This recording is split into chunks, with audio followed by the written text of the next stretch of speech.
Welcome back to the Morning Blend. If you've lived in your house for a while and you like it, but you know you need and want more, what do? Do you put it on the market and buy something new, or do you stay put and remodel? Well, here's the person to help you make up your mind. It's Rachel Schwab, and she's with the Equitable Bank. She has a guide to the key issues to consider when you're making that decision. Good to see you. Good to see you guys. Good morning. I just feel like you've got like the best, like this is what you got to do if you're going to do this. Otherwise, you're going to do this if you're going to do that. Yep. So let's break it down. Break it down now. So this is how you make the decision, right? Whether to remodel or sell. One of the things you say is consider emotional ties. Well, and this is a really big one. big. I know. This is Is this probably the number one? biggest determining factor. Actually, about 70% of the people who are thinking about this, the emotional ties are so strong that they decide not to move.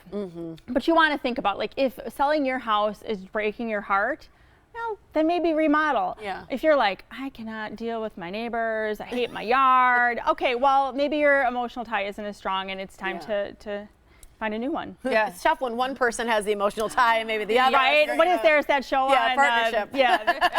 Where there's always like one of the spouses doesn't want to move. Right. Yeah, but that is the reason I decided to stay in my house and remodel, is those ties. And it's proximity sometimes to schools and things like that too, sure. but a lot of it's your neighbors, your neighborhood, that kind of thing. The next thing you say is more rooms or more room. What are you looking for? Yeah, so do you actually need more square footage? Or do you have a poor layout and you can make new rooms and reconfigure it? You're going to want to talk with a professional who can give you a layout that maybe will work a little better for your family. If not, again, time to move. Yeah. The next one is, can you handle a remodel? Do you mean having people in your house, or do you mean financially? The answer is no. Actually, yes. Not using your kitchen for a long time. I know a lot of people do that. Having your refrigerator in the family room. Washing dishes in the basement. Right. Yeah. All of those things. So yeah, I mean, we're hitting on all of the things. It's really stressful. Can you handle that? Not that moving is like a picnic and everyone's like, I want to move. Yeah. But it's a shorter term event. It's not trying to live day by day, doing your dishes in your bathroom sink and, things like that.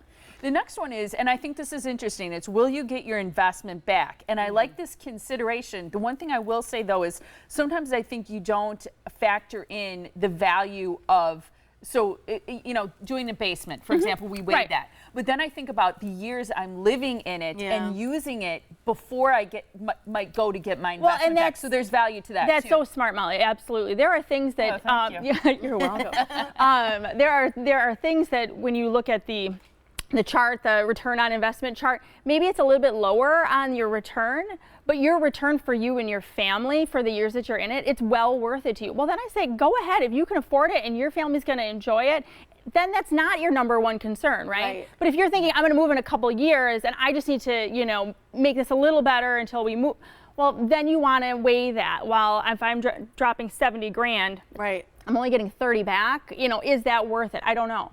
It's something your family has to weigh. Yeah. So what does someone do if they've kind of considered all these things in terms of starting? Do you have specific remodel loans, or what do people do? Do they just come and meet? Well, they want to come in, or give us a call, talk with one of our loan officers.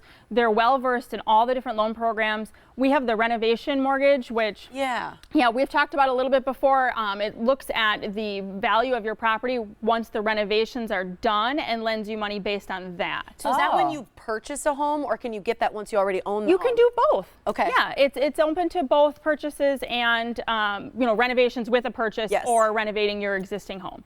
So it's a great program. What do you want to say about rates right now? Oh my gosh, they are still really low. It's crazy. They did it. Are you lying? It's been a long time. They're actually 8, and I just keep telling you they're in the 3s. No, I'm teasing. They are still in the 3s. They ticked up a tiny bit yesterday, but really, really low. I mean, historically low. And there is talk that they're going to stay low. I mean, they're not going to jump up crazy high. So, but you're going to want to take advantage soon because no one has that crystal ball. Everyone's speculating this, if this happens, then this, but rates are low. So a lot to consider, but that is a great way to boil it down. I think this short list of 4 or 5 things to consider is ideal. And here's the thing, mortgage rates, as we're saying, are so low. They can't stay low forever, although it seems like it's been going on for quite a while. Now is the time to make a decision and decide, should you remodel, should you move? Financing a renovation or a new home is more affordable affordable than ever. So call the Equitable Bank and talk to their professionals. 414-777-4411. You can go to the website there too, theequitablebank.com, to find out more. It's exciting. It to is remodel exciting. or to move. It's so exciting. Yeah, I love it. Good Great stuff. to see you. Nice to see you too.